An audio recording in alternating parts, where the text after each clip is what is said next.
Once you figure out how to source bulk-wise and buy big bulk quantities, you're going to run into another major hurdle that you're going to have to get over.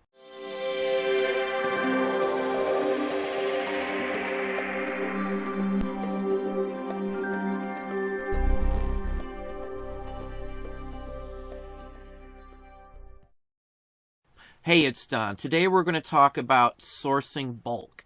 Now, I know people are working up towards sourcing bulk. It might take you some time to be able to source bulk. But once you figure out how to get the bulk, you're going to run into another problem with it. Now, most people that we know that figure out bulk run into the issue of trying to get it up, what to do with your time. There's not enough of you there, if it's a one-person show, to be able to list it all. So you're going to be stuck many times with a lot of merchandise. Now, I get messages all the time. I've got all this stuff. I got money tied up into it, but I can't list it quick enough to get some of this money back out of it. I hear that all the time. It is a big concern for a lot of people. So just because you can get bulk doesn't mean that you're going to be able to do very well, and it's going to always be a step up for your business. Now, going back a long ways here, when I first started buying a ton of bulk, it was records. It was one of the first things I was able to buy, hundreds, thousands of. Now, I could buy them all. I bought a ton of merchandise, but it was just me. I didn't have any way to get it all up. It would have been impossible. I would have never been sourcing again until I got some of that product out of there or put it in lots or something. So when you buy a big bulk lot, whatever it is, even your very first lot, most people are overwhelmed with it. If you fill up your vehicle, your car, your van, your truck with a whole bunch of stuff, you're going to spend a ton of time going through it. And that's what I did. I went through the records. I went back and forth. I tried to sort them. I tried to figure out how I'm going to photo all of these records quickly. I didn't have stands. I didn't have all the stuff that I have now to, pretty much attack anything that comes in and get it sorted, get it set, and have it ready to list anytime, That's your goal. I didn't have any thought into what I'm going to do now that I have it. I guess that's the biggest aspect of it. Now, if you're going to go out and buy these lots, I would honestly and sincerely say that you better have some sort of plan or thoughts in mind before you bring it home. It's one thing to go randomly around sourcing and get 20 or 25 things maybe in a day. If you source for 6 hours, you can take the next 4 or so hours to list those items and have them up in the same day. Now, with the big bulk purchase, I may go out, only be gone for a few hours, but have hundreds, thousands of items even all at the same time. And it can get very overwhelming if you just start buying just massive quantities without looking back at what you're going to do with it, how you're going to get rid of it, how you're going to sell it. This brings me back to something else I've heard many times and other people talk about is if you list every day, you're going to run yourself out of business. Now, I don't get that philosophy at all because we go the other way. I list constantly and I constantly increase my sales. We're up from last month like 42%. I'm up from last year well over that percentage right this very second. This is our busiest month ever in the history of us doing any type of thing like this. And it's all because we keep building on it. If you don't spend the time to list and you just keep buying bulk, you're just going to look like a hoarder. You're just going to have stuff everywhere. There's a difference between hoarding it and, back stock. I have a reasonable amount of back stock, and if I wanted to, I could pump some hours, some labor, I could bring in some temps or something and have people sort it, or whatever the heck I would want to do with it if I wanted to rush to get it. I could sell it in big lots. There's a ton of things you can do with certain types of inventory. So I'm not worried, and I have nothing into it. But if you just keep piling it in, investing more money, but you hate the listing aspect, that's going to sink you. Not listing every day in those cases will definitely sink your business. You'll end up to a point where you've got so much money going out and not enough coming back in because you're not getting enough of it up.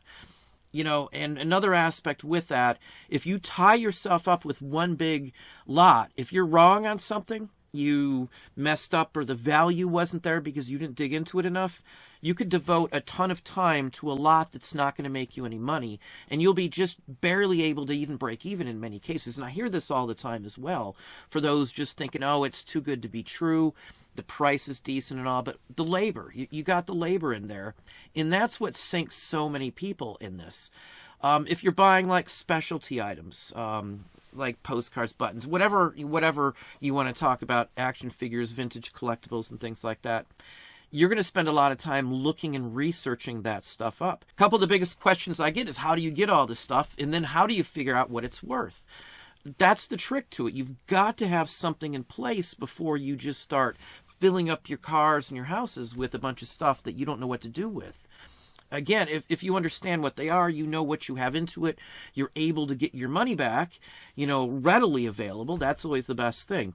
Now, if you need to turn it, let's say you need the money right away, so you purchased a big lot, the best bet is to go through there, categorize everything to begin with, put all the high dollar ones in one stack, and sell those first. Try to get all of your money back, and then the rest isn't going to matter. If you've made a profit right off the bat from a small stack out of a huge purchase of something, you're all set.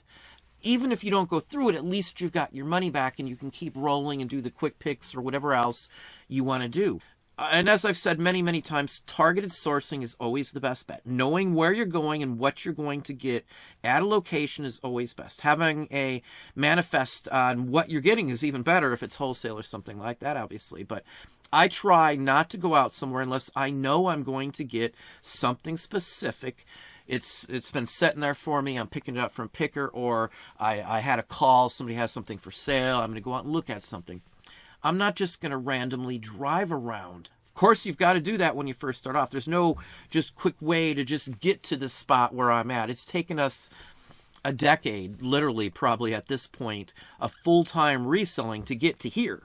Don't just come on and do this for a couple of months and expect it to be open and all of a sudden you're able to do everything. I've spent a decade full-time and 25 plus years in reselling in general. I've been into collectibles for 40 plus years. You've got to be able to have a grasp on what you're going to do with it. Now, the biggest thing that we did is hired people. I brought all my kids and the wife and people outside of the family as well to work for us. And that was a big push because then they could be listing it. I could be sourcing and pulling stuff and all that kind of stuff too.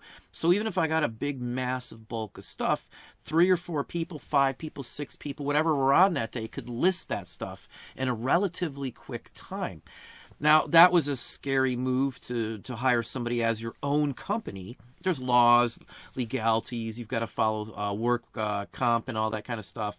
There's reports you got to file, you've got to pay into workman's comp and insurance and all of that sort of thing. But, in all honesty, you can hire an accountant. It's like $50 a month for us to have a dozen employees, for them to handle it. That's 2 paychecks a month.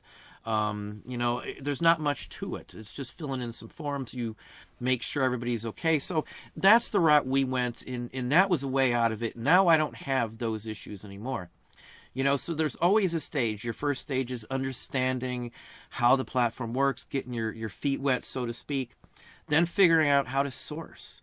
And then once you've got the sourcing and you've got some items, you're going to have to be able to beef that up and build it up. So then you go into bulk, and that's the next step, finding bulk and stopping the random driving around. And then once you figure out the bulk, you'll probably have to go up and move up to having some labor, some hours come in to help you list it. It's almost impossible to list what I find in a week by myself, no matter what. I mean, there's just not enough time in a day to do that. So you're going to have to spread out and have people help you at some point if you want to get so big. There's only so far you can go by yourself. Unless you're strictly wholesale or you have some niche item that you have that's replenishable, that you can keep restocking and that sells. And those are extremely tough. We've had 3 that we still have, and that's it. I've got 3 replenishables that have sold for like 4 or, well, maybe 5 years at this point straight. And they're things that make us, a lot of money constantly. Month in, month out, month in, month out that sells. Those are the best ones you want, but those take a long time to get. 5+ years for us to find some. So just because you found it doesn't mean you'll be able to effectively get it up to get your money coming back in. It may tie up your time and all that other aspect of it. So have a plan ahead of time. Once you get it, know what you're going to do with it. Make sure it's good to begin with. Don't just buy something based on the price or the sheer quantity. A lot of people like me, myself, will sell mass bulk quantity of stuff that we've already went through just to get it out of our way and to get some money back out of it at the end of the day. So make sure you look through every lot if you're going to mess with bulk. Know who you're dealing with. Know who the person you're buying it from is too. Ask questions. Ask them where they got it. Ask some history on it as well. Make sure they're not another reseller for one. So anyway, that's what I have for you today. If you enjoyed the video, please hit that like button down below. You can also hit the bell icon to be notified if I post new content or go live. Subscribe and tell all your friends.